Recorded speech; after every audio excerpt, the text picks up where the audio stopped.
Call to order the President and Board of Trustees. Roll call, please. Trustee O'Rourke. Here. Trustee Peck. Here. Trustee Rassich. Here. Trustee Wajowski. Here. Trustee Benucci. Here. Trustee Lamb. Here. Mayor Collins. Here, if we could rise for the pledge. Pledge allegiance to the flag of the United States of America and to the republic for which it stands, one nation, under God, indivisible, with liberty and justice for all.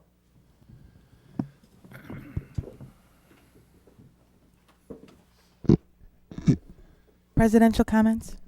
I have a couple. First, I'll be seeking board consideration of a motion to appoint Casey Vaughn to the Advisory Task Force on Economic Development with the term expiring April 30th, 2020. I make the motion. Second. Motion's been made and seconded. Trustee O'Rourke. Yes. Trustee Peck. Yes. Trustee Rassich. Yes. Trustee Wajowski. Yes. Trustee Benucci. Yes. Trustee Lamb. Yes. Thank you. That motion carries. The second one I have is a proclamation, National Catholic Schools Week proclamation.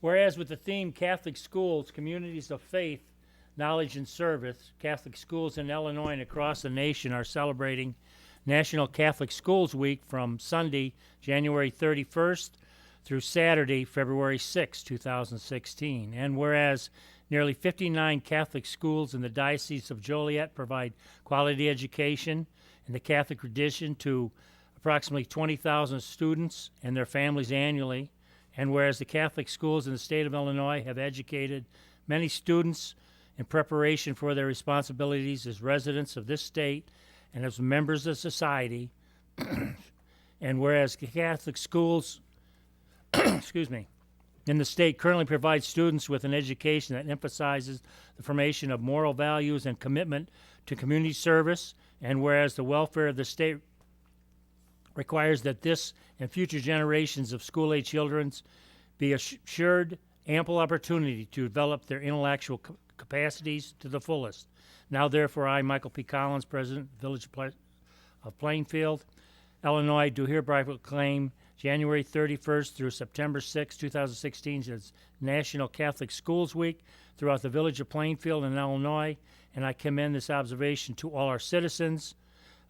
In witness thereof, I hereto set my hand and cause the great seal of the Village of Plainfield to be affixed the first day of February 2016. And I believe we have a representative.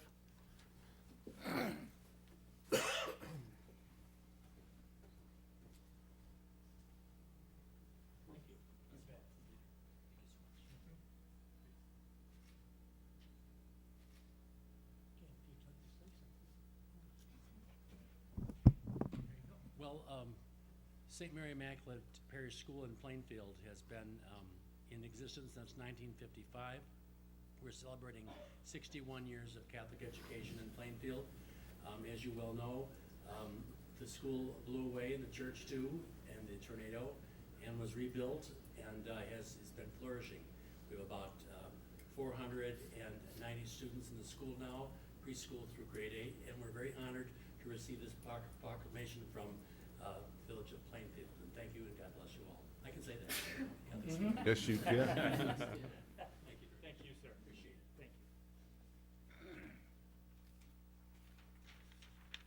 you. Also, I have the privilege tonight that to recognize one of our very hard workers, AKA the Energizer Bunny. This is to Mark Stofko. He gets the Samuel A. Greeley Award and a 30-year anniversary recognition. During the past 30 years, Mark has worked and lived in the village, and he's had a significant impact on the community. When Mark started working in Plainfield, the population was only about 3,000. The water system contained only 2 wells, 2 water towers, and 20 miles of 80-year-old water mains. Population now, as we all know, has grown to 40,000, and we now have 230 miles of water main and 5 towers. And just a few of Mark's accomplishments. He managed and designed the construction of the village lake water pumping station, the installation of over 150 miles of new water main, the construction of 3 water towers, and one ground storage tank. The water system consistently achieves compliance at EPA standards. The water loss has been reduced to 2%, which is great because I believe when I first started it was around 6. So he's reduced that. Also, the ISO fire classification has improved to a 4 of 9, and I believe the city of Chicago is at a 2 with Lake Michigan. So we're quite proud of that accomplishment. And he also provides outstanding customer service for all our residents. Outside, when he hasn't doing all these tasks, he served as volunteer fireman for over 25 years and is a life member of the department. And he's volunteered for Pima for 15 years, dedicating thousands of hours to our community. And he has supported the Relay for Life for 10 years, raising thousands of dollars for the American Cancer Society. His dedication to the village is beyond measure, and I'd like to publicly thank him for his 30-year service and to present him with the Samuel A. Greeley Award. He received the award the other day. Come on up, Mark.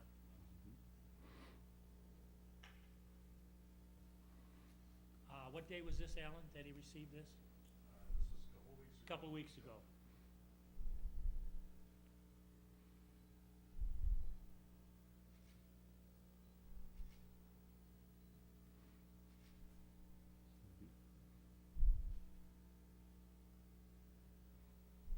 And also, we have another one. This reads, Mark Stofko, Water Superintendent 2016, in recognition and appreciation for 30 years of outstanding service and dedication to the village of Plainfield. And I want to personally thank you, sir. Thank you.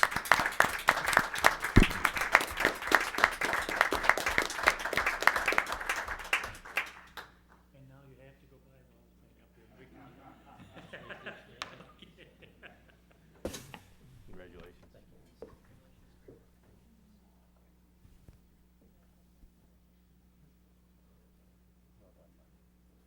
You're a special person.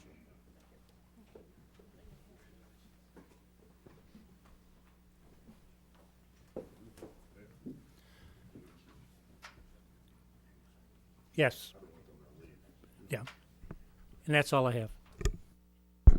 Trustees' comments? Yes, before the Stofko family leaves, I want to make sure Mark gets to sit down there next to his family.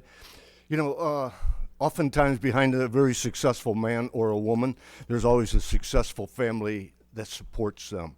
We have 2 individuals to Mark's right, his beautiful daughter, Stacy, and son, Matthew. There's a third person who's not with us physically, but spiritually, she is here. Mark's wife of Shirley, who passed away a couple years ago of cancer.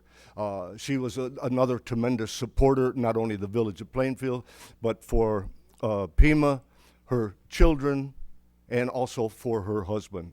It is a family effort. I've known the Stofko family for a number of years. If we had individuals in this community that are like the Stofkos, we would actually have absolutely no problem. They're a commitment and such a dedicated group that I wish that we could duplicate them and replicate them, and now I know they are being replicated in the form of grandchildren, and that's a marvelous thing.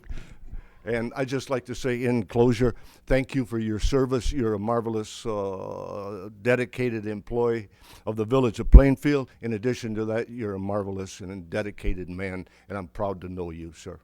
Thank you.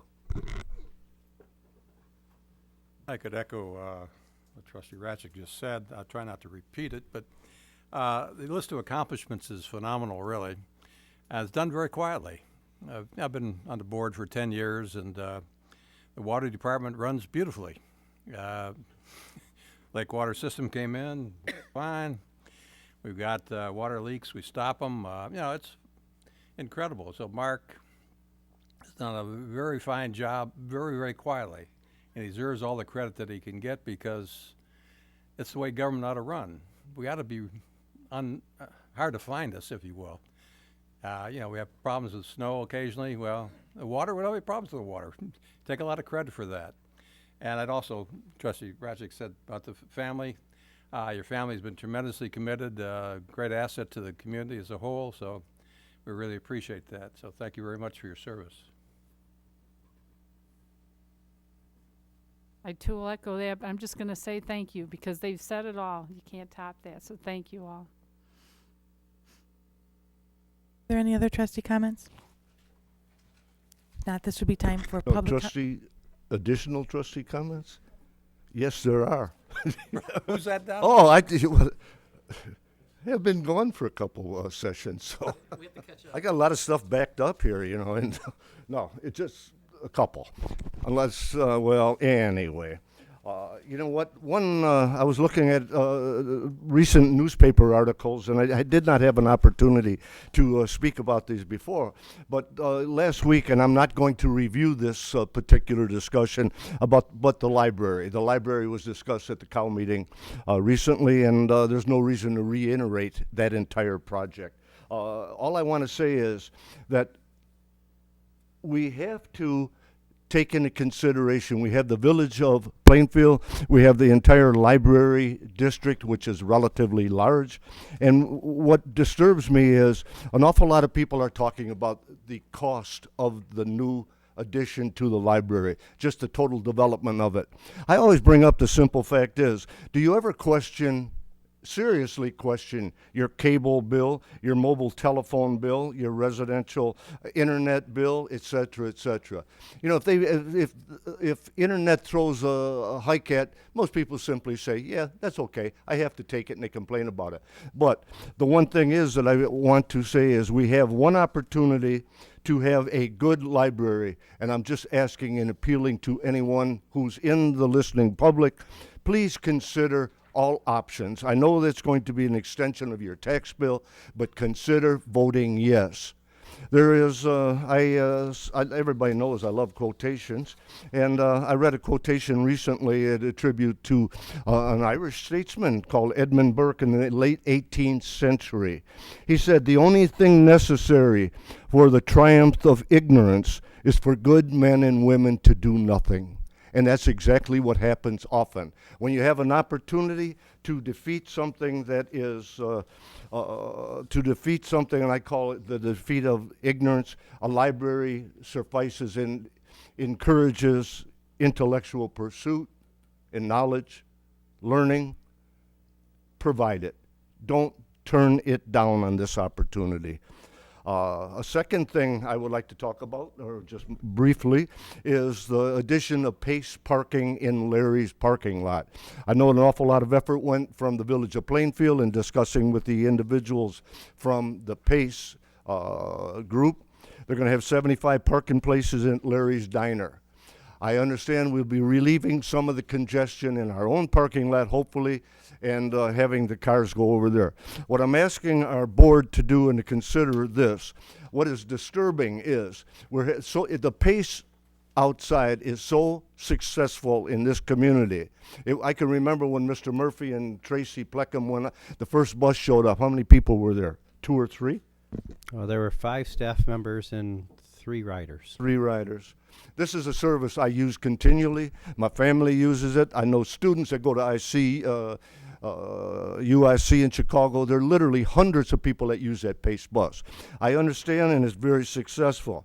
The only thing that disturbs me is an awful lot of, because the growth of the service is so great, people are not only parking the length of Van Dyke Road south, but they're spilling over onto Ottawa Street and going down from Van Dyke west towards the YMCA. This is what bothers me. There are residential homes on that street. There's an awful lot of traffic that goes to the YMCA. There's an awful lot of traffic that goes to Ira Jones School.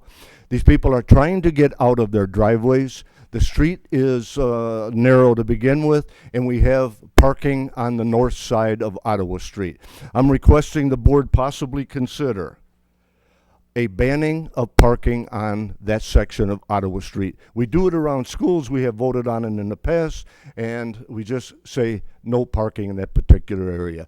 I think it's very unfair to those residents trying to back out of their driveways to have to worry about not only hitting someone across the narrow street, but in addition to having that excessive amount of traffic. So if our board could possibly consider it, maybe through Mr. Murphy and our police chief, or whatever avenues we do, please take this into consideration. I think it would be a very positive move for our community, and thank you. Are there any other trustee comments?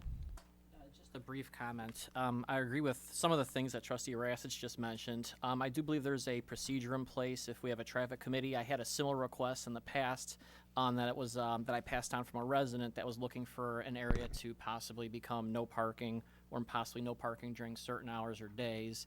And there was a procedure that we had to follow, and I'll make sure that we're consistent and that we go through that procedure before it comes to the board. That's all. Thank you. Yes, you're absolutely right. There is a traffic committee, and we take those requests through the traffic committee. Are there any other trustee comments? If not, this would be the time for public comments. If there are no public comments, then we'll proceed with the business meeting. We're seeking a motion to approve the agenda. So move. Second. Motion's been made and seconded to approve the agenda. Trustee O'Rourke? Yes.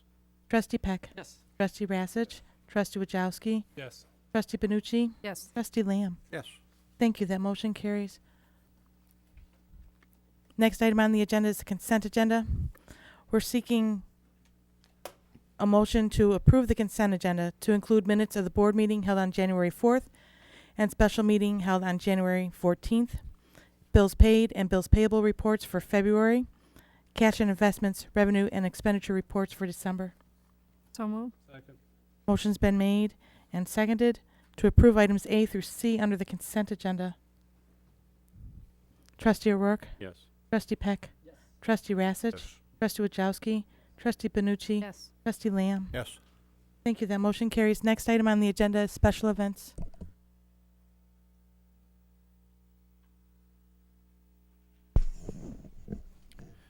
Thank you. Chief Konopek and Commander Ruggles have put together the attached special events annual report for the board's review and consideration. I believe Chief has a few remarks and highlight details in that report. Thank you. Excuse me. The first item for the special events is the annual report that was compiled by Commander Ruggles for all the special events we had in 2015 over this past year. It's broken down into several categories. First of all, listing the events itself, the dates that they occurred or multiple dates that they occurred. Just a little trend as far as how the number of special events continue to increase every year. Some of the issues that we have faced with some of the trends we have seen with these special events. And additionally, the cost breakdown within each event for officers, community service officers, PEMA, although we know PEMA doesn't get paid, what those costs would relate to payment if, in fact, they were getting the volunteer rate issued by the state of Illinois. Public works costs, excuse me, and then the total cost for each special event that the village has to compensate their employees. And then the last column is the amount billed or the money we receive back from those respective organizations or those special events. After that is just some graphs that break it down a little bit further as far as cost comparisons by the different departments, cost versus payment by the organizers, the amount of manpower that we request for each special event. We're on page 7 now, the amount of manpower that we request for each special event and the amount of manpower that we actually have. As you can see in that diagram alone, in most of the events we do meet the needs that we are seeking, but there are a few events that we do fall a little short on, and we basically make compensation for whatever it is that we can't fill for that respective event. And then finishing it out, we break it down strictly to cruise night staffing because, as you're aware, cruise night, although we classify it as one event, it actually occurs almost every Tuesday from right after Memorial Day till right around Labor Day, which is actually, I believe, 14 events, 14 different events, even though we classify it as one event.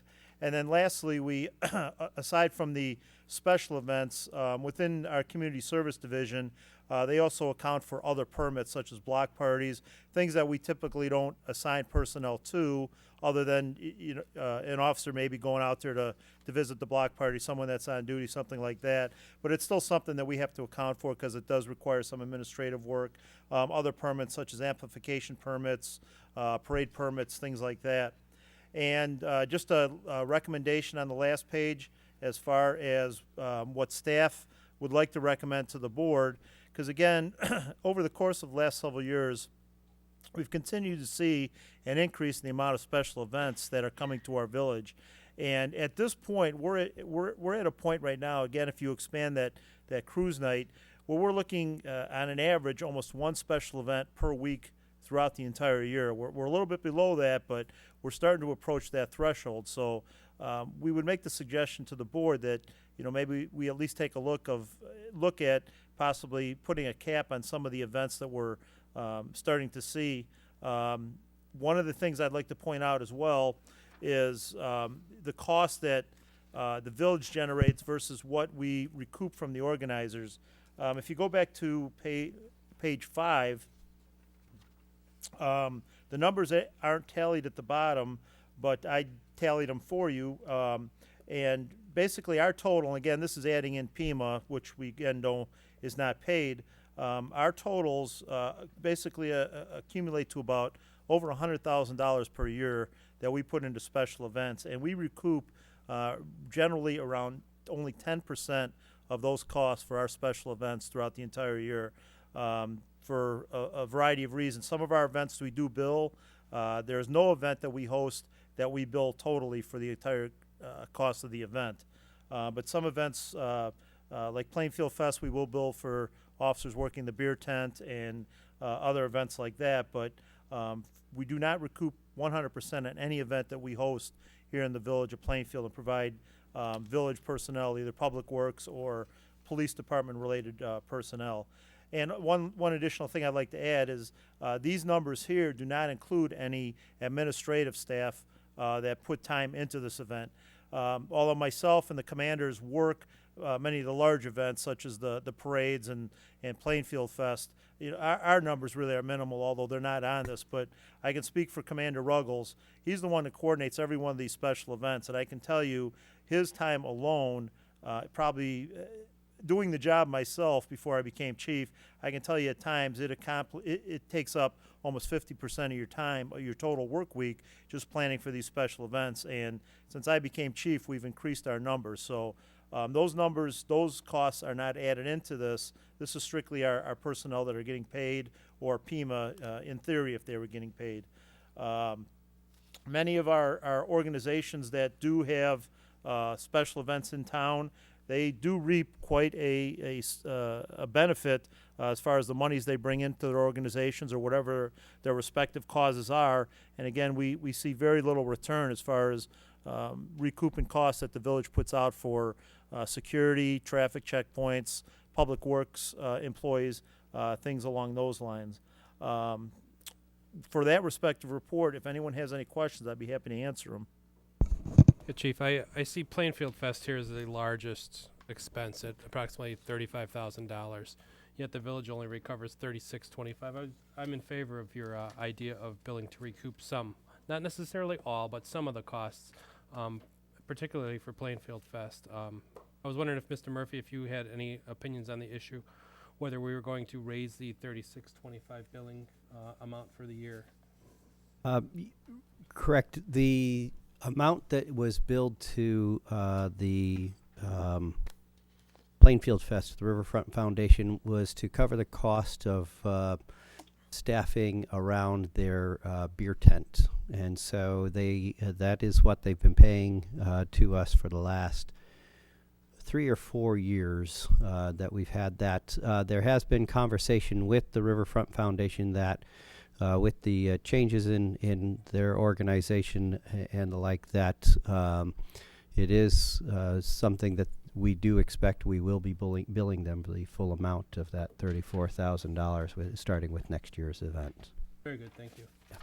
But, I mean, don't get me wrong, the parades are a community event.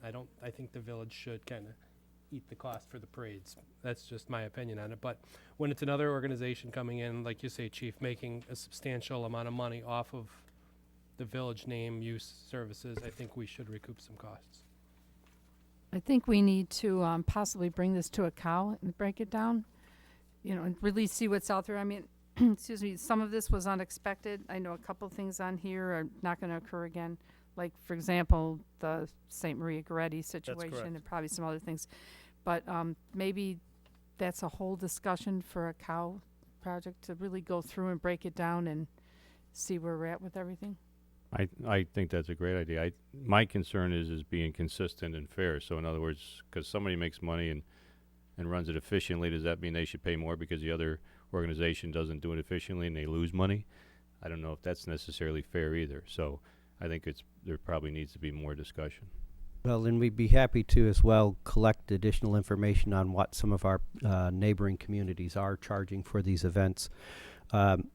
Chief didn't mention this, but I will share with you that we've earned something of a reputation as being a great community to come to because we don't charge what our peers are charging for these events. And so it very well likely does require a little bit more detailed information, and we'd be more than happy to set up a future cow on this. This is an interesting topic. I want to weigh in really quick here. Many times I've stressed that I feel, government should operate somewhat as a business. This is one of those exceptions where sometimes we're not going to be in the black on a particular project, such as these events. But what these events do is they enrich our community, as well as they do generate business. There are revenue streams that I believe we see a return on that aren't listed here, such as sales tax, motor fuel tax, tourism. They might not be in the tens of thousands of dollars, but there is a return on investment that maybe we're not seeing everything here, Chief. I think most of it is here, maybe 95% of it. But what it also does, it gives other individuals from outside the community the opportunity to see Plainfield. They're attracted to our events, and they return here. And I do believe it does help some of our business owners succeed for the long run in downtown or, near and around these events.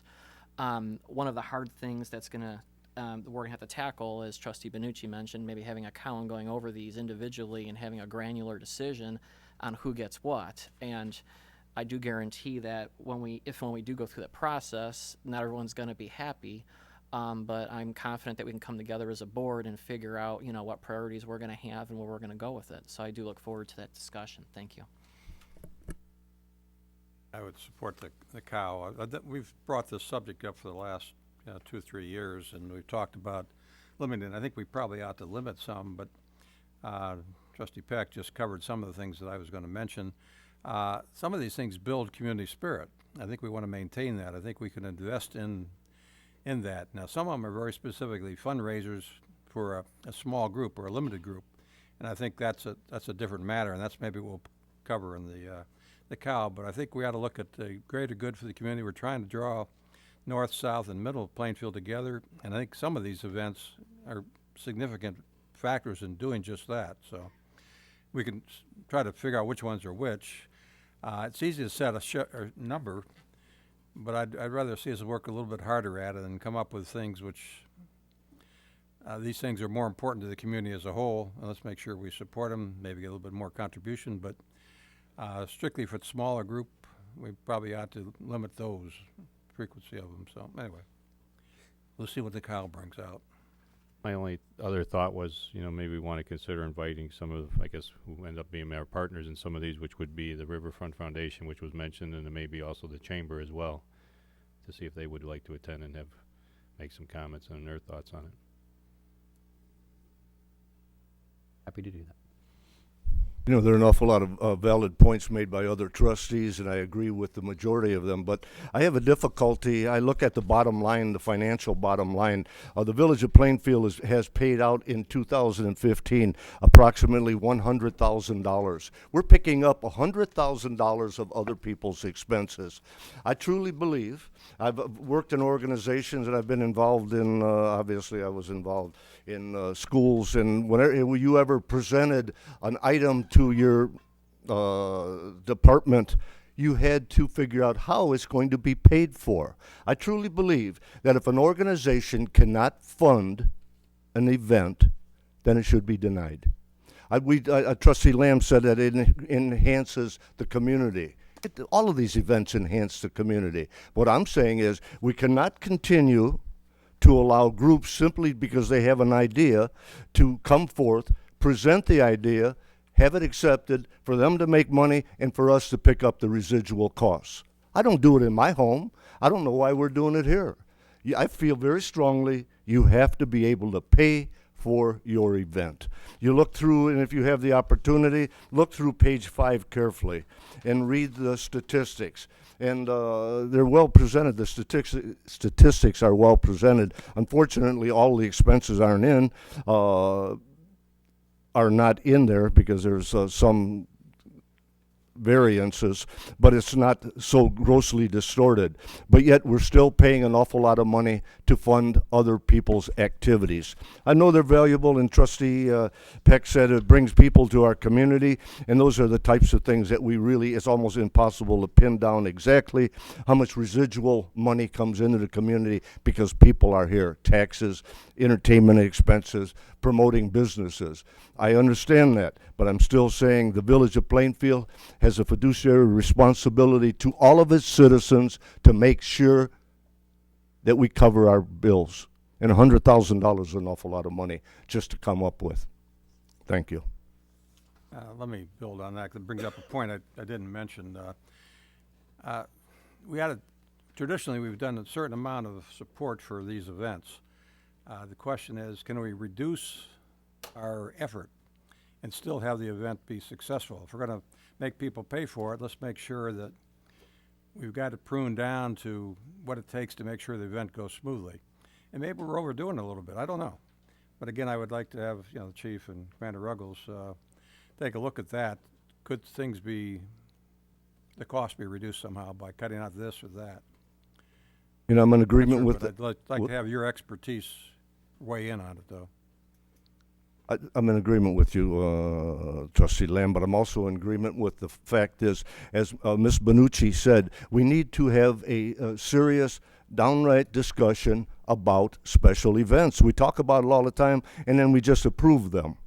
Well, why don't we have an in-depth discussion on that particular issue? If we talk about fence variances for a long period of time, we ought to be able to talk about special events. And it wouldn't harm us to have our ducks in a row so we know exactly what we're doing and how we're doing it. Thank you. I have a request of staff. I don't want to use my cell phone to do this. Can we please pull up our mission statement for the village on our overhead? Do we have access to do that? Brian? I don't know that we have access to do it quickly, but it does say we believe in responsive and responsible government delivered efficiently and effectively by dedicated public servants with humility and empathy. Okay, that's something that I want to have us consider when we do look at this at our COW and we go over this again as we had discussed before. One other point of interest that I'd want to bring up, or clarification with staff, is essentially the budget that the $100,000 it looks like is coming out of to manage these different events. That's all coming out of Chief Konopek's budget. Is that correct? No. What budget? Where's it coming out of? Public Works has got some. Public Works, or is it split? Some comes out of Public Works, some comes out of the police department, and some gets charged to TIF. I guess for those three different budgets, then I'd like to see a percentage of the impact on each of those budgets that are being divvied up. So I'd like to know if 2% of Chief Konopek's budget or 1/10 of 0.5% of his budget. I want to see what percentage, so we can really take into perspective how much money and how much of an impact that these events are going to have on us moving forward when this is presented at a COW. Thank you. If no further questions on that, I'll move forward with the three special events we have. The first one is the Irish Parade, which is scheduled for Sunday, March 13th at 1 p.m. The Irish Parade is always held in the downtown area, starting at the high school, continuing around on Lockport Street, and then finishing again at the high school. And then after the parade, do I need to go through these individually, yes, or no? If you want to, are they listed individually under one item? No, they have to go individually, don't they? Yes. Okay. Each one's an individual. Continuing vote. on. After the Irish Parade, we do keep a section of road closed for after parade activities for the organizers. They have jumpies for kids and things like that. In the past several years, obviously, this parade is really weather dependent. A couple years ago, it was absolutely beautiful out. We had the largest crowd ever. Last year, the weather wasn't as conducive, and we had a very small turnout. Unfortunately, even with a small turnout, as long as the parade continues, we still have to have the personnel out there to close the roadways. We are recommending to Village Board that this special event does get approved. It is capped at 80 entries for the Irish Parade, and it has very minimal impact. It does occur on a Sunday. We do work around the churches, make sure there's no impact to the churches downtown. We don't have as much traffic on a Sunday as opposed to Saturdays where our homecoming parade is, or Fridays where we have some of our other special events. So we are recommending to the Village Board that the Irish Parade for 2016 on Sunday, March 13th be approved.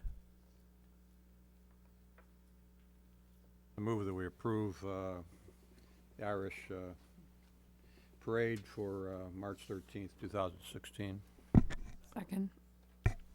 The motion's been made and seconded.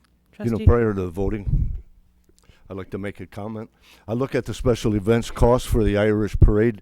Last year, they were billed $10,086.78. The Village of Plainfield collected nothing.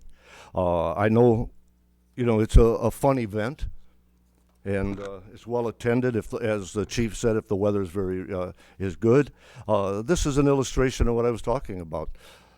I know it enhances the community, but you know what? I'd like to see a situation. The organizers for the Irish Parade, do they collect money for their event? Do they charge individuals who participate in the parade? Do they charge them? We don't believe they do, no. Okay. They make money off the beer tent? They don't have a beer tent anymore. They don't. So who's profiting from that parade other than the Irish and the people in the Village of Plainfield? Mr. Murphy.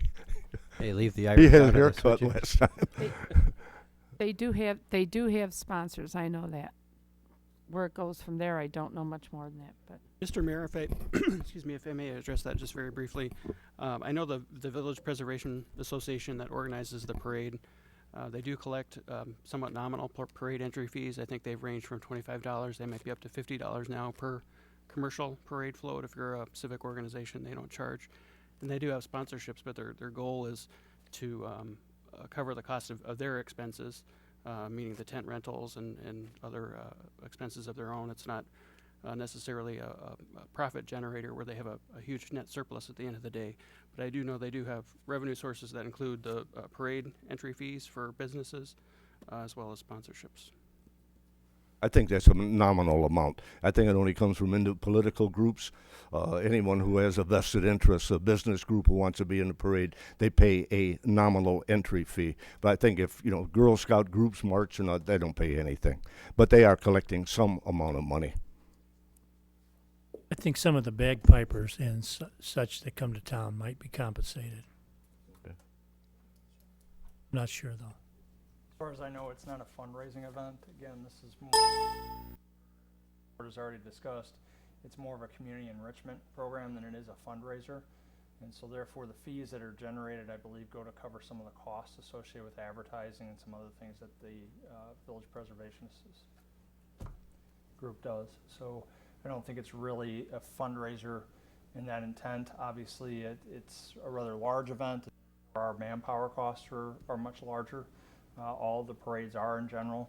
But again, they're not generally fundraisers. So any fees that they take in, I believe, were never intended to cover the expenses of the manpower that it takes to actually put the event on. You know, it is, you know, it's a fun event and it's a great event, but I'm just using it as an illustration to graphically say, what if some other group out there, I'm not going to name any particular group, wants to have a parade? Well, do we say no to them, but we say the Irish parade's fine?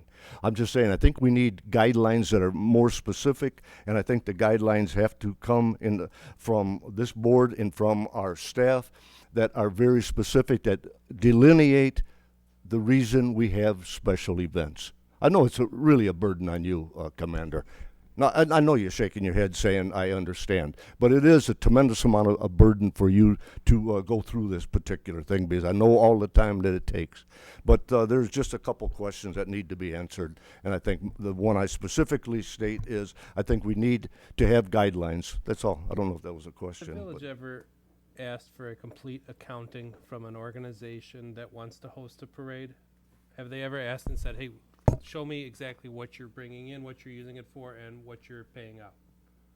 With regard to the parades, no, we have not done that with the parades. There are certain events that, at the direction of the board, we've done, and there have been a few others that, as they were initiated, we had those conversations with them. But the homecoming parade and the Irish parade have been rather organic events that have grown up with the community, and there hasn't been a request of those numbers, no.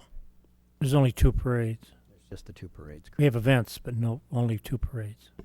I'd like to interject again before we vote. Trustee Wojo literally just pulled the words out of my mouth. What I would like to see moving forward. Why I'm are sorry. you talking then?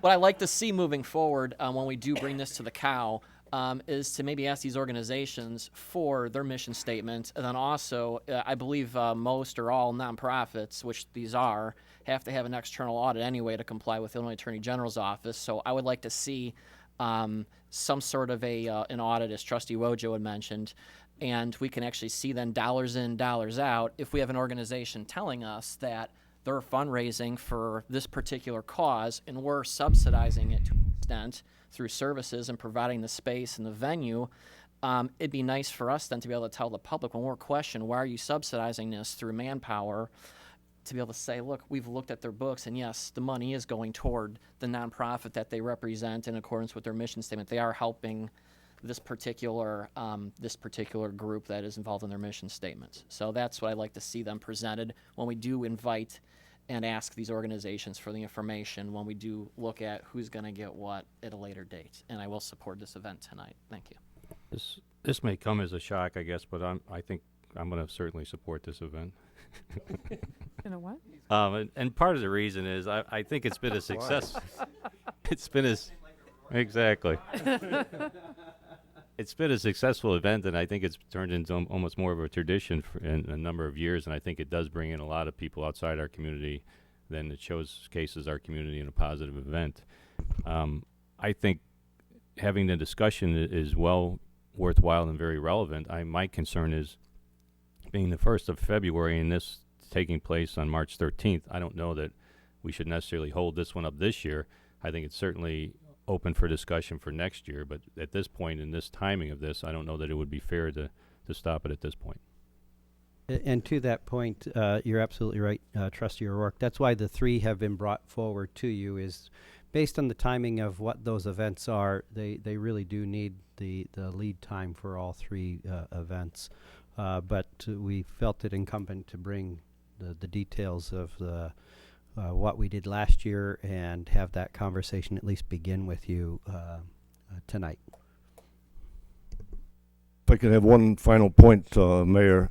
I like these special events. They're wonderful. The only thing I'm trying to emphasize the fact is we need particular guidelines. We have this building, we have community room, we have Settlers Park outside.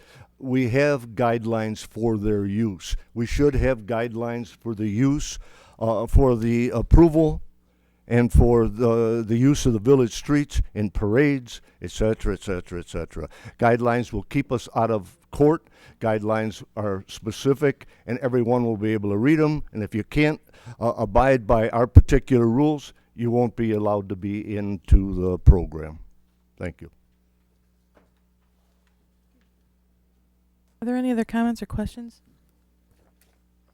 Not, the motion was made and seconded to approve the road closures as identified for the 2016 Irish Parade to be held on March 13th. Trustee O'Rourke? Yes. Trustee Peck? Yes. Trustee Rassich? Trustee Wajowski? Yes. Trustee Lamb? Yes. Trustee Benucci? Yes. Thank you. That motion carries. Thank you. The next item is, special event is the Fast Cat 5K and 10K run. This is an event we've hosted for several years in town. This year it's going to occur, or requested to be occurring on Saturday, April 2nd, starting at 8 a.m. This event occurs up and around Plainfield North High School and the Champion Creek subdivision. It's the organizers are the Plainfield North High School track and field team. Basically, it's two races on one course. As I mentioned, it's a 5K and a 10K. It's the same course. The 10K runners just do the same course twice. There is minimal impact on the roadways.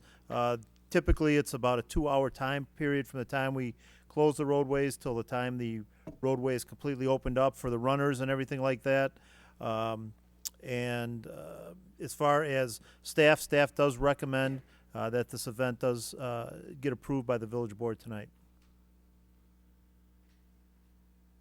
I move we approve the road closures for the 2016 Fast Cat 10K run to be held April 2nd, 2016. Second. Yeah, the Fat Cat is when I run it. Thank you very much. Motion was made and seconded. Are there any comments or questions? About one comment. This and the next one are sort of fundraisers, very specific, as I was talking about earlier. Interestingly enough, this one, the cost to the village is $1,900 some odd dollars, and they pay $800. The next one is twice that much and contribute nothing, but it goes for a good community cause, veterans and so on. So these are things we need to take a look at, but this has been well run. It's been very successful, no disruptions. Strongly support we do it again, and let's see where we go next year. Any other comments or questions?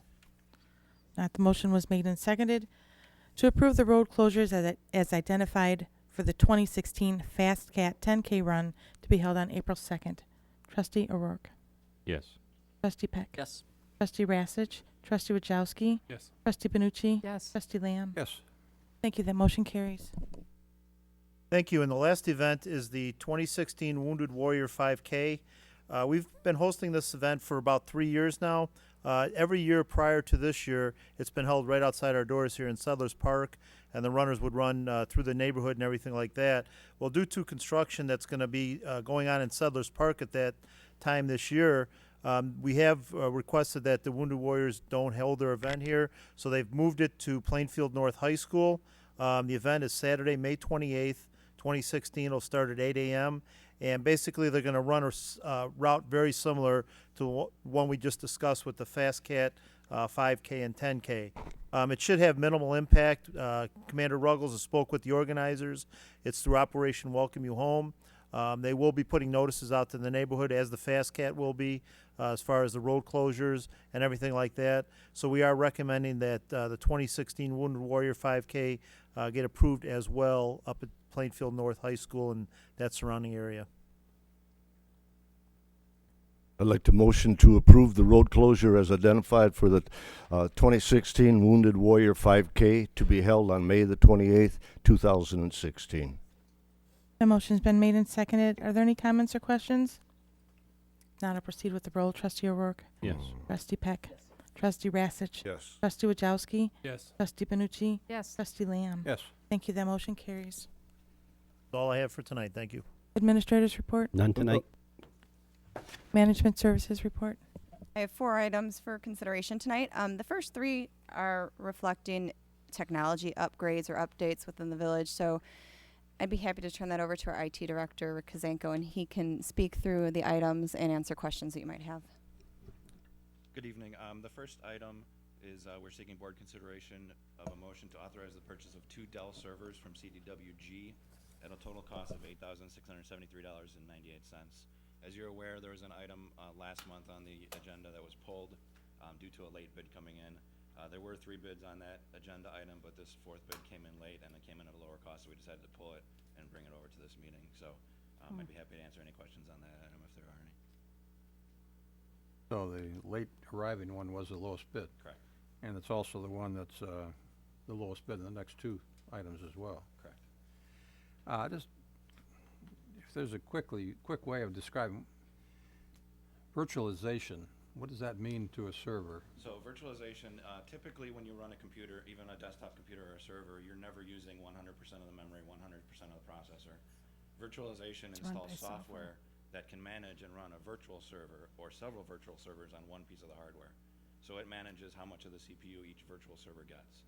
So if, let's say, I'm running 2 virtual servers on one physical piece of hardware, it says this one gets 50%, this one gets 50%, this one needs a little bit more, we shift the processor. Better job of using your existing Right. capabilities. Yeah, it Okay. allows us to run hardware at about 80% utilization, which is fantastic for having hardware that we can use for more than one purpose. Thank you for the brief explanation. It's excellent. I also think it's important just to point out that the late bid that came on in, I do want it to be clear that the bidder did not know the bid results from the 3 other bidders. It's not as though we went to them later. It just arrived late in our process. So.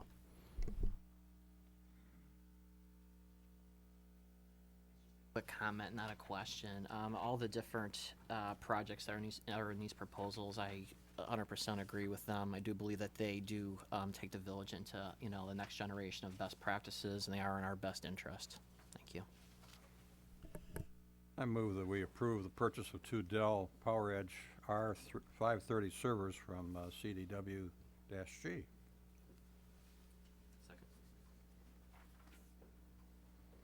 Motion was made and seconded to authorize the purchase of 2 Dell servers for a total cost of $8,673.98. Trustee O'Rourke. Yes. Trustee Peck. Trustee Rassich. Trustee Wajowski. Yes. Trustee Benucci. Yes. Trustee Lamb. Yes. Thank you. That motion carries. Thank you. The next item I have is we're seeking board consideration of a motion to authorize the purchase of a Palo Alto Networks PA-3020 firewall and associated services from CDWG for a total cost of $21,301.35.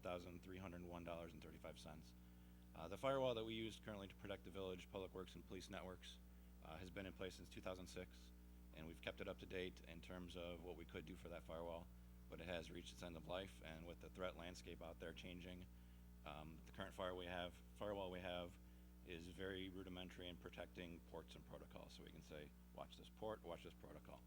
Unfortunately, the malicious actors out there don't follow those rules, so we need something that will keep up with them.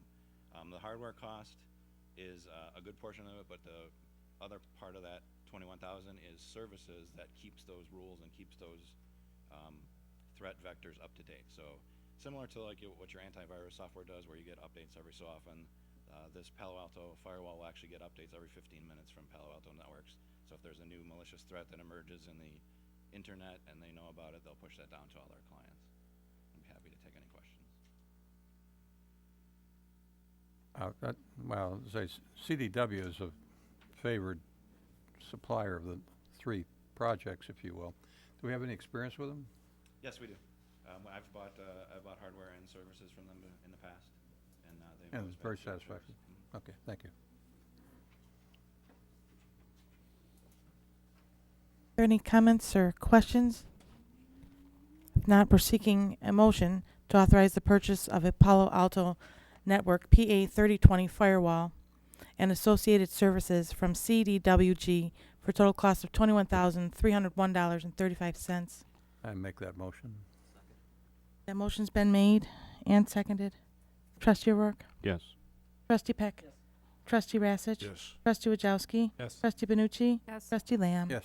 Thank you. That motion carries. Thank you. And the final item I have is seeking consideration of a motion to authorize the installation of a ShoreTel phone system by Call One for the cost of $130,872.82, and purchase of associated equipment and licenses from CDWG in the amount of $28,930.65 for a total project cost of $159,803.47. Just to give you a little history, the phone systems at the Village Hall, Public Works, and Police Department are completely separate systems that have been rigged, if you will, to work together. Those systems are reaching their end of life. They're running on old hardware, old software. So we took a look at that and decided that it's time to unify the systems, bring it up into the modern times using a voice over IP technology, and unify all the buildings so we can do things like transfer voicemail messages back and forth, things that we can't do now with the systems sort of rigged together. I have representatives from Call One here to answer any questions if you have them on the phone system. The way the bidding process worked is we solicited bids from 3 vendors.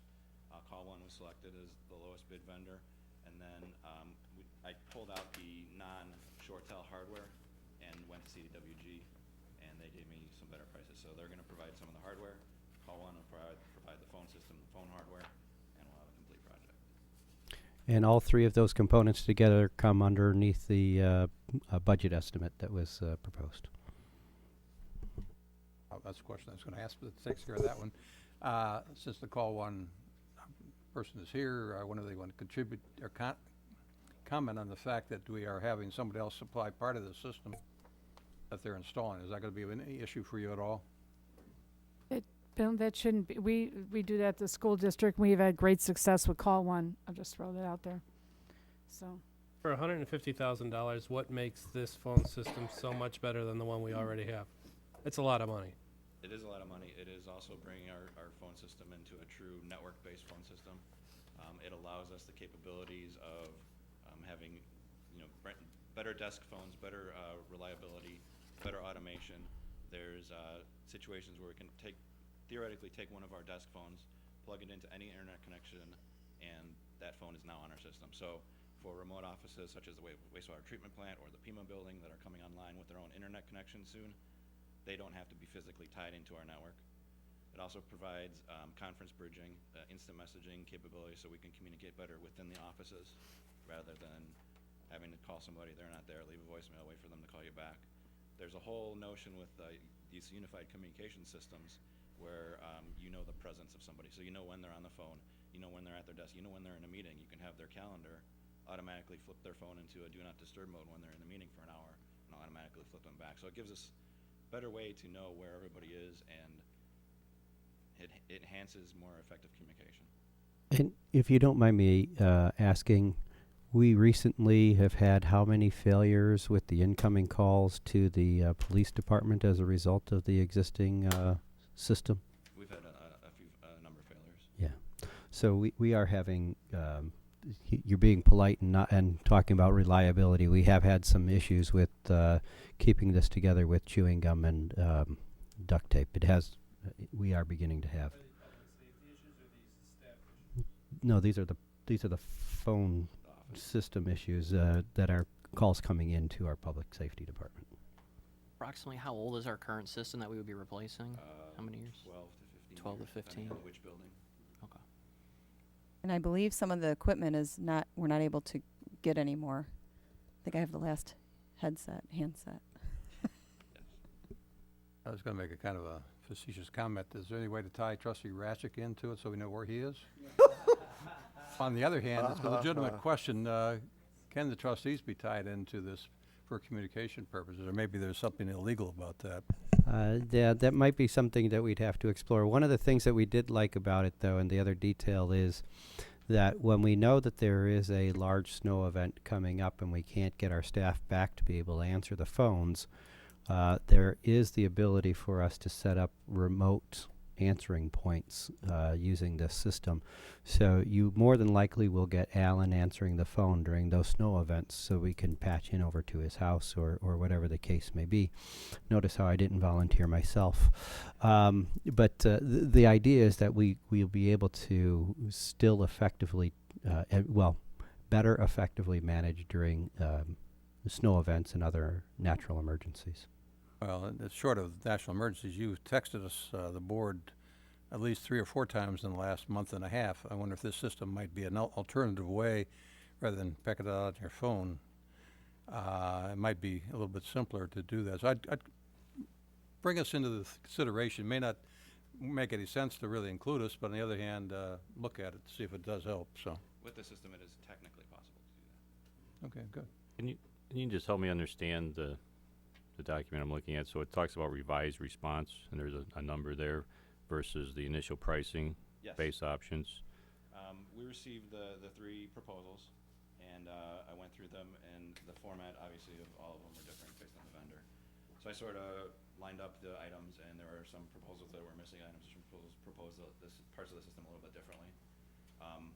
So I took two of the proposals and went back to those vendors who were the two lowest and who were the most complete and the best design systems, and asked for clarification on that, just so they were proposing exactly the same thing. Apples to apples type thing?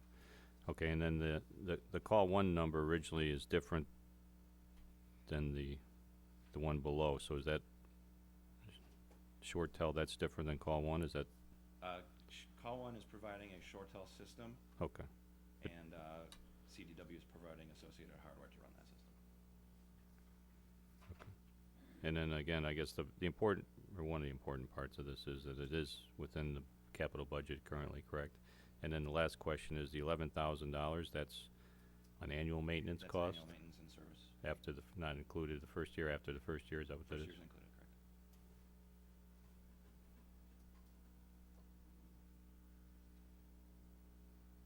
Are there any comments or questions? Not, we're seeking board consideration of a motion to authorize the installation of a Shore telephone system by Call One for the cost of $130,872.82 and purchase of associated equipment and licenses from CDWG in the amount of $28,930.65 for total project cost of $159,803.47. That's my motion. Second? That motion's been made and seconded. Trustee O'Rourke? Yes. Trustee Peck? Yes. Trustee Rassich? Yes. Trustee Wajowski? Yes. Trustee Benucci? Yes. Trustee Lamb? Yes. Thank you. That motion carries. That's all I have, thank you. Thank you, Rick. Well spoken, better than I could have said. But there is one more item under Management Services Report for your consideration. What you have in your packet is a proposal from GovHR USA to conduct a comprehensive analysis and update of the village's current compensation and job classification plans. Also, they will examine the current organizational structure and make recommendations in concert with the village's future demands and growth needs that are coming about us, as well as any potential positions that will be vacant in the near future regarding retirements and replacement of those positions, and look at the organization from that perspective. To staff's knowledge, I don't know from an external perspective if we've ever had a objective third party come in to look at the class plan, although it was created probably close to 15 years ago. Extensive work was done on it back at 15 years ago, and ongoing analysis and restructure of the plans has been going on internally. Staff is recommending now, though, that it's probably most appropriate to look at the organizational structure as well as the comp and job class plans from a third-party perspective, and that's what you have in your packet tonight. The proposed cost is a fixed amount, not to exceed $30,000, and the funding is being recommended to be funded from the contingency line item within the corporate fund. The balance is at $50,000. I'd be happy to answer any questions that you might have on this item. Talked before about deliverables. Have you had more discussions with them around deliverables and the quality of the input we can provide in the period of time they're giving us to do that? Correct. Yeah, we will reanalyze the time frame, given the fact of staff's time and effort as far as the need to fill out those questionnaires that we talked about, as well as what's presented within the packet. Is in addition to that, the first thing that will happen is there will be a meeting to go over the details of the timeline and the progress and the process that we'll have within the next couple of months, as far as the time frame itself. Yeah, potentially it's a very valuable study, if you will, particularly the internal part of it. The external part, I think we're probably not too far off of, but the internal part I don't think we've done, and we've become so much more complicated and so much better run that I think the evaluation will be fascinating, provided we take the time to make sure the inputs are, you know, as accurate as we know how to make them, so we get good feedback. So I think it's money well spent if we get what we're looking for. The organizations that I've talked to, they were very happy with what they've received with working with this company. as well as they're very open as far as process and inclusiveness of all employees as well as trustees within the process throughout how we set up the plan. I mean, I guess my take on this, it sounds like, if I can reiterate, so we're going to hire basically an outside third-party consultant who is a professional company, and they're going to conduct a comprehensive analysis of our current compensation and job classifications with the idea to develop a formal compensation strategy that's fair, competitive, and fiscally responsible. To me, that sounds, I think, very important, given that a big part of the budget that we've been talking about lately, a large part of that, if not over a majority of it, is dealing with the employees and wages, correct? So I Does think this include updated job descriptions as well? Yeah, there's an option. They will review job descriptions as part of the process, and then if we request, we can have them rewrite, but usually recommendations will come back to state you might want to tweak these a little bit based on what we find from the employee's response, saying, well, I'm really not doing this anymore, I'm doing this function. So I think we'll have some internal work regards to your point on the job descriptions. I think we can handle that once we get all of this data back. Reports that you've read, do they ever stress to restructure certain areas based on the changing job descriptions? There have been different reports that recommend different things. For example, if there's a position that may not necessarily be the best fit for the organization anymore, they may recommend as the time moves on, you may not want to replace that position, and here's where we see the organization moving. There's been recommendations such as that in the reports that I've read. And Trustee Wojciechowski, that's a key detail that we want to make sure is addressed in this study. You're absolutely right to bring that up.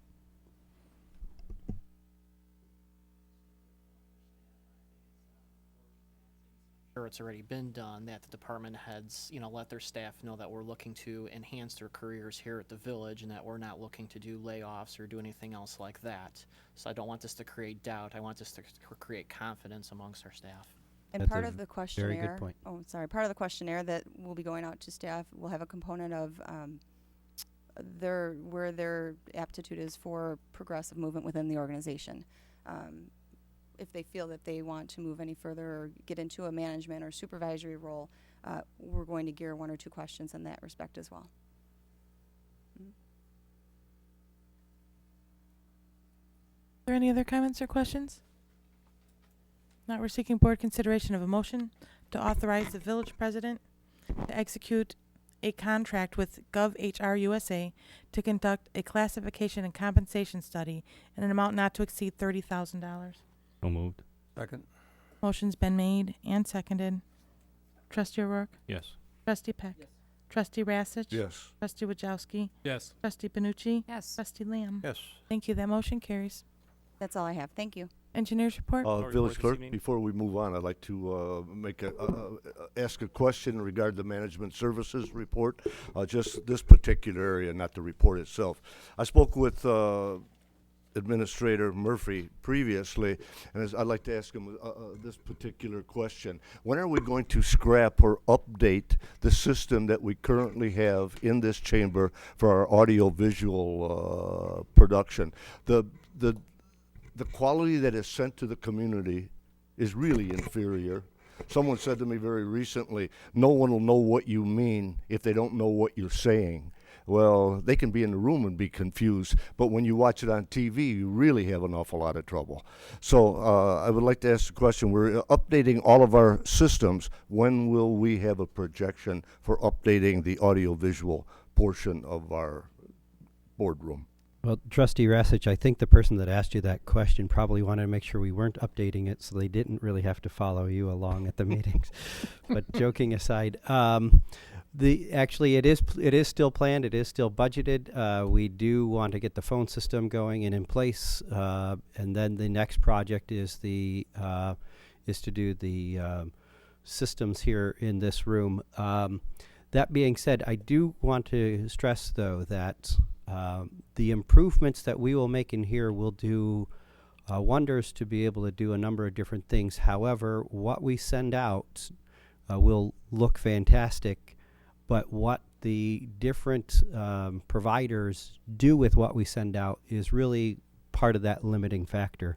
So the complaints that we do get, namely, revolve around one particular cable company. And they've advised that they do not plan on making any improvements that will make the quality of transmission that we send them going out from them to be of any better quality than perhaps our residents are seeing today. Some of the things that we do like about the upgrades that we're taking a look at is that gives us the ability to stream these meetings live, as well as then, as you know, we have our YouTube channel, but there will be other forums and more medium, I should say, to be able to watch our meetings rather than having to just watch them through the cable providers that currently provide service. Would I be correct in saying when you watch it on the YouTube video, you don't have those difficulties? Is that correct? Well, there still are some limiting factors with regard to our speaker systems. There are some limiting factors with regard to some of the other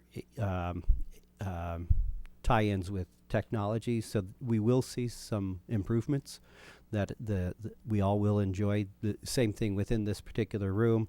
As you know, I'm not the loudest of talkers, so I always lean into the microphone. But it is hard to even still hear me in the audience with the speaker system that's out there. So there are some limiting factors in this room too that we'll want to improve. You know, I feel very strongly that as a board, we're producing a quality product. Our staff is producing a quality product. I think we should transmit a quality product. It's that simple. Thank you. I just have one question since we have our RT guy here with that.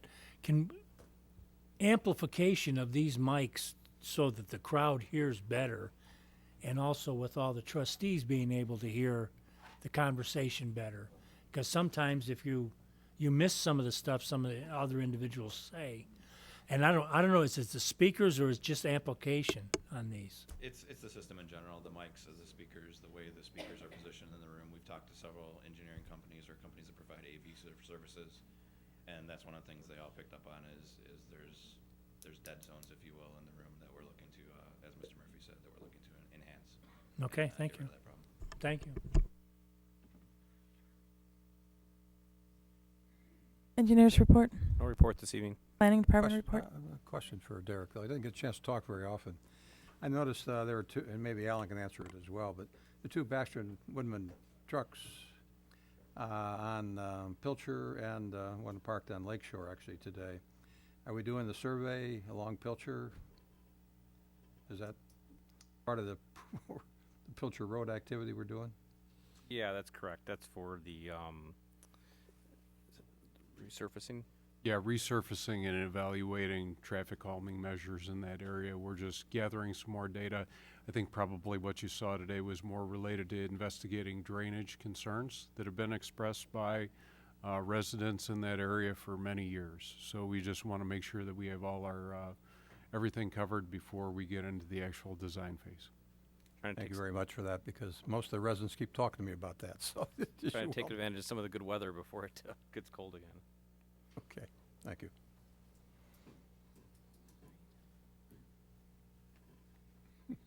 Planning department report. Building department report. The operation report for December.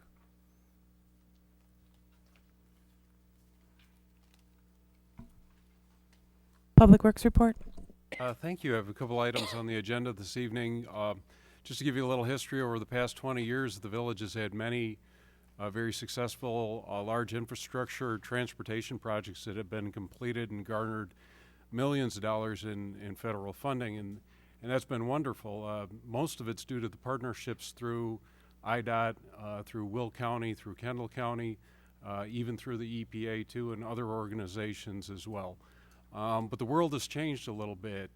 Specifically, things in Springfield are not working as smoothly as they have been in the past, and that's probably an understatement.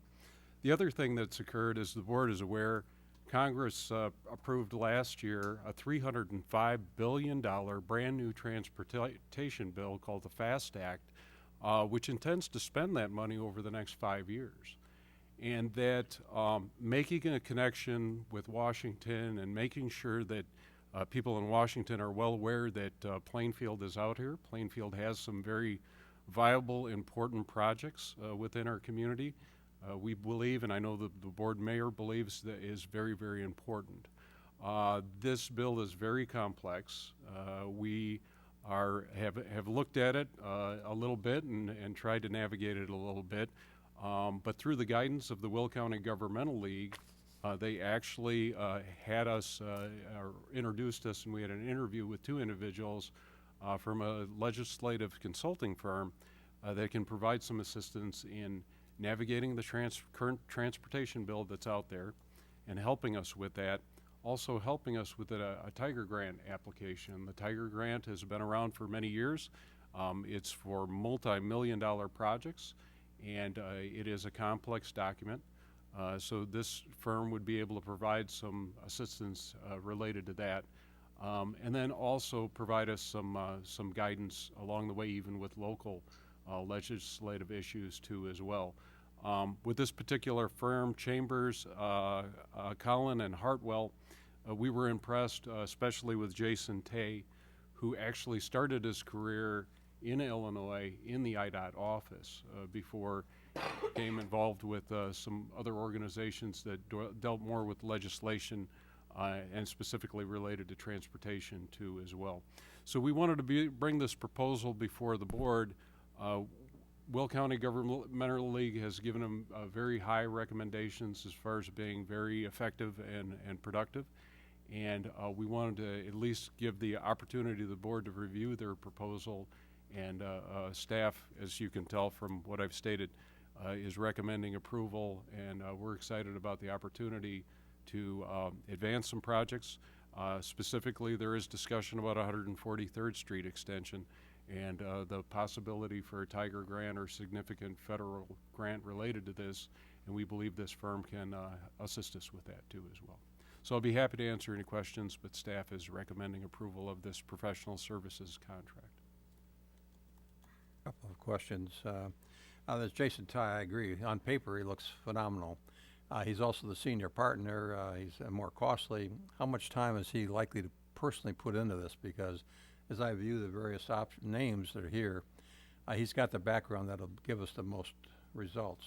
Is he committed to a significant percentage of his time to make sure it happens for us?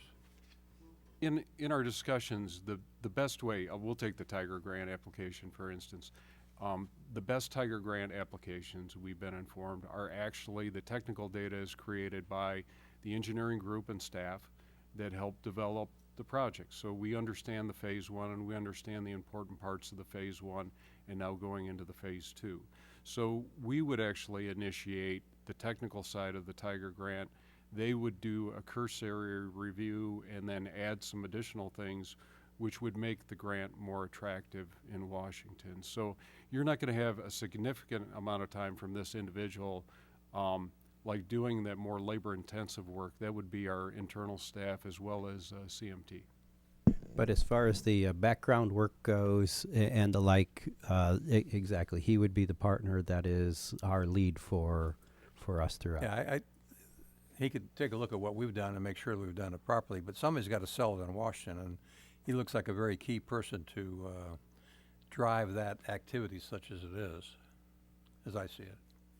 They and you can see in the proposal their office is right down the street, literally right down the street, a block or two away from the Capitol, where if there was an emergency hearing or session started and stops, you know, they hold some unusual hours where they'd be able to attend, participate, provide us feedback and say, hey, there's an opportunity. This happened yesterday in the afternoon. It wasn't scheduled, but this may be an opportunity for Plainfield.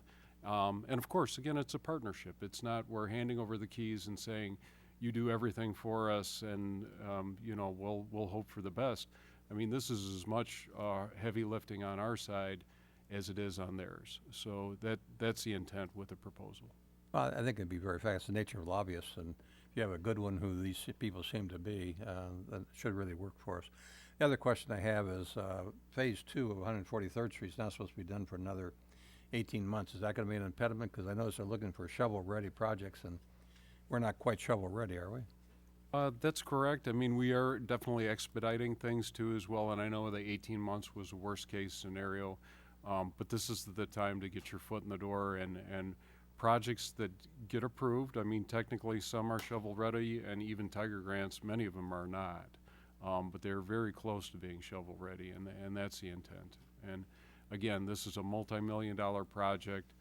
We believe it's very important to garner that federal support and federal funding for it too as well. Yeah, it's been our number one project for the 10 years I've been on the board, so I hope this, and it should really significantly help us get to the end point of this one finally, so I think it's an excellent idea to take advantage of this. I personally have, in the past, as well as present, had mixed feelings about the entire process of securing different grants and getting projects done in Springfield as well as Washington. And what's important is that for everyone to know that we're not the ones setting the rules. We have to play within the rules and the way things that work in Washington. So we can choose this evening to put ourselves at a competitive advantage, which I think is important, and move forward. We can put our heads in the sand and let other communities run over us and get these grants and have a leg up on different capital projects. A very simple comparison would be if you don't believe in the designated hitter, if you're a American League coach, would you still use them? Absolutely. You're going to use every advantage you have. So I do support this proposal and moving forward. Thank you. I guess I would just say it sounds like it's an unfortunate cost of having to do business in the political environment that is the United States and state of Illinois, I guess. So that, I think in one way that's unfortunate, but I think it's a good idea. I guess the only comment or couple question I would have is the $7,500 per month is really more of a retainer. Is there a way for us to be able to kind of keep a lid so this doesn't go crazy with their expenses at some point, or how do we maintain or watch that kind of stuff? Right. We did have a conversation with Jason on that very point, and they indicated that typically their monthly expenses run about $200 to $300 over the $7,500. There are certain times throughout the year where that becomes a higher dollar amount, and it could go up to as much as they said about $1,300 to $1,500.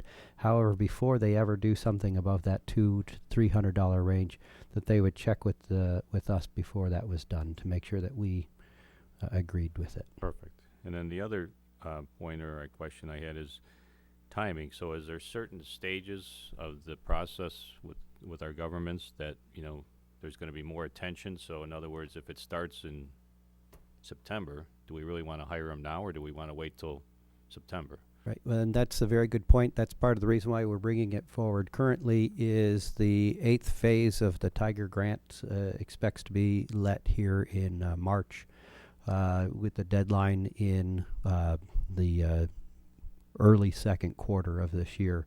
It's going to take about 400 hours, if I remember correctly, for us to put the grant application together with our consultants' work. So we want to get moving on this. Oh, I'm sorry, it's due when? They expect to set out the release in March with a deadline in the second quarter. Thank you. I think this is an important piece that we just absolutely have to do. We have an awful lot invested. If we can move ahead to get the transportation that we need in, to the different roadways that we've been talking about for many, many years here, for the bypasses to get markets working for us in Plainfield, we need to do whatever we can to make that happen. So thank you for your work on this. Are there any other comments or questions? To be repetitive, Brian and Alan, thank you for bringing this forward. This is what's best for Plainfield. We're seeking board consideration of a motion to approve a professional services agreement with Chambers, Conlin, and Hartwell at a cost of $7,500 per month plus standard expenses. Moved. Second. Motion's been made and seconded. Trustee O'Rourke? Yes.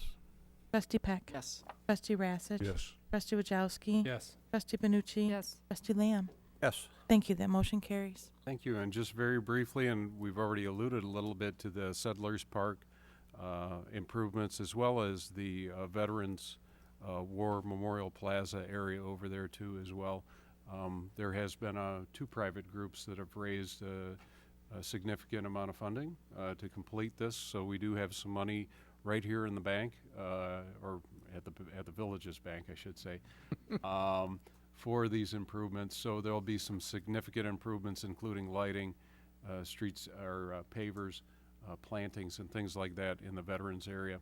And then also, as the board's well aware, in Settlers Park, there are pavers that need to be replaced, reset, limestone that needs tuck pointing and replacement too as well, some of the lighting and electrical work that needs to be done, and then also plantings out there that need to be replaced too as well.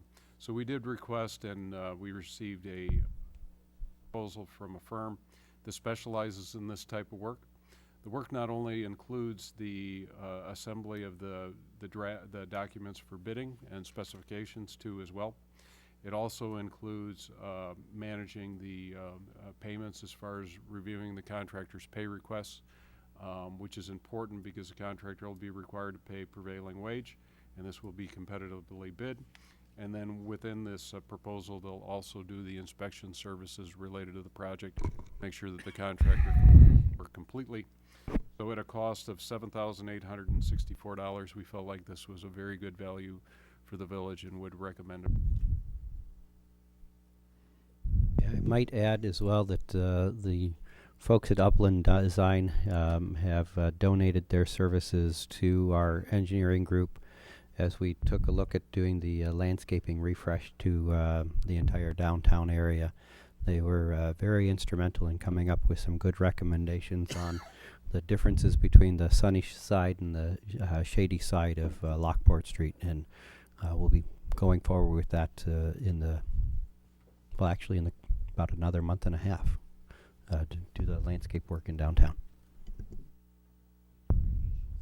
Page 2 of 5, it mentions that the lump sum, quote, fee is $7,864, and that the fees will be paid upon completion of the structured work as a lump sum. So in other words, the vendor is going to bill us when everything is complete, and we're going to pay them when the work is complete, not partial payments or anything else.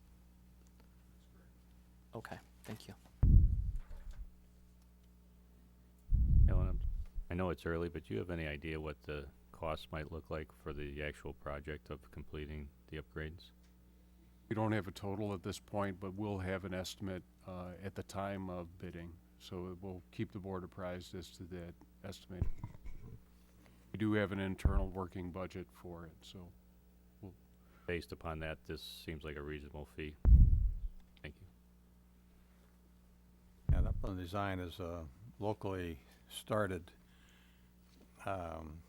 company, if you will. They've been here for quite a while. They've been very active, like the Stoffel family, the Kellys and Heath Wright and families are very active, and so I'm glad that they were chosen to bid. They're very competent in this area, and they used them at least twice in the Lakelands and have been very satisfactory in terms of delivering what we expected and usually more, so they're nice to work with.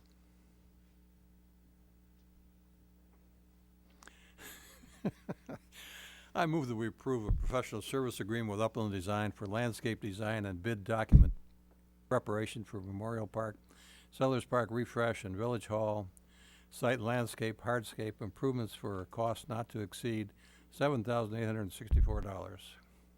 Second. That motion was made and seconded. Trustee O'Rourke? Yes. Trustee Peck? Trustee Rassage? Yes. Trustee Wojciechowski? Yes. Trustee Panucci? Yes. Trustee Lamb? Yes. Thank you. That motion carries. You know, Village Clerk, before we proceed, you know, I'm just glad that the entire board voted on that particular project. I have continually said, and I feel very strongly, that Settlers Park, this particular area, is definitely the jewel in the village of Plainfield. If you go by Settlers Park at any time during the day, you can see people walking, just enjoying that particular area, and the whole area has to be upgraded and maintained in order to keep its proficiency. And thank you for your good work, and thanks the board for proceeding with this, because you have to maintain it in order for it to look good, because like I say, it's really the jewel in the crown of Plainfield. Thank you. The last item that I have is related to an emergency repair, and I'll keep this very brief. At our wastewater treatment facility, our computer processing, for lack of a better term, it's similar to a server, but it's actually a programmable logic controller, died, and it's about 10 years old. Unexpectedly, it did quit working. Fortunately, our contractor, Tri-Systems, did loan us a piece of equipment that was actually an old piece of equipment from one of our neighboring communities at no cost, which was very nice of them to do that. They uploaded the data that we needed to operate the system.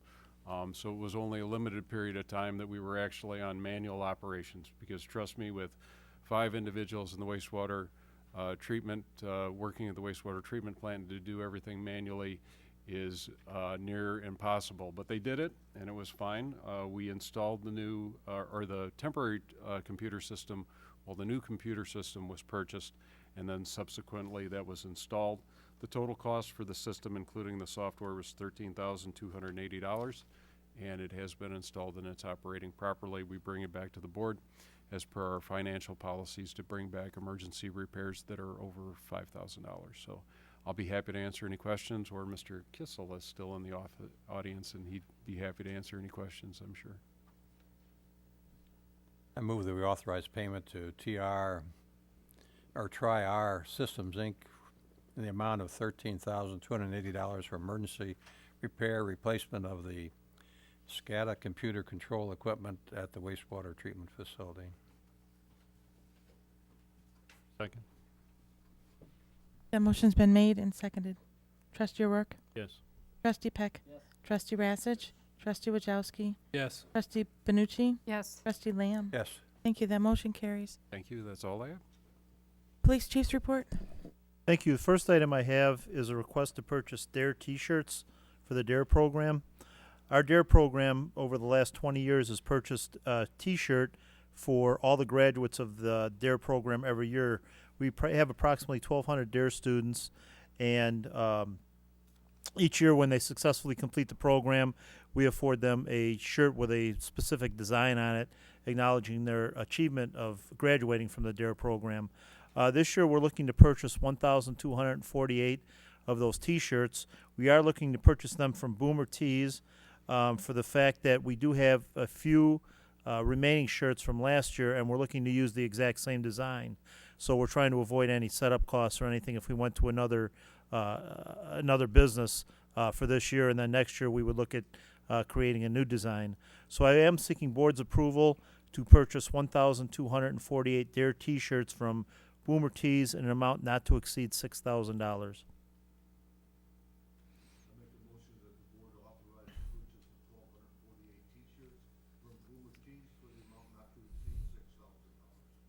Second. Motion's been made and seconded. Are there any comments or questions? Very quick comment in support of this. This is another example of community enrichment and something where we won't be in the black, but it does give back to the community in an intangible way. Thank you.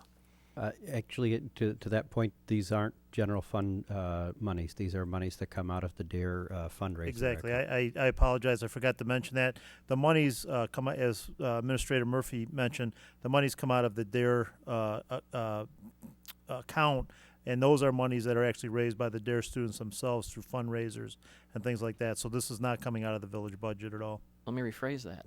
We are in the black, and it does enrich the community. Thank you. Are there any other comments or questions? Not. The motion was made and seconded to authorize the purchase of 1,248 T-shirts from Boomer Tees for the total amount not to exceed $6,000. Trustee O'Rourke? Yes. Trustee Peck? Yes. Trustee Rassich? Yes. Trustee Wajowski? Yes. Trustee Benucci? Yes. Trustee Lamb? Yes. Thank you. That motion carries. Thank you. And the only other item I have is the operations report for December of 2015. If anyone has any questions, I'd be happy to answer them. One just quick question on your detectives, if you will. Carrie Ann Siegel has by far the biggest load in 32.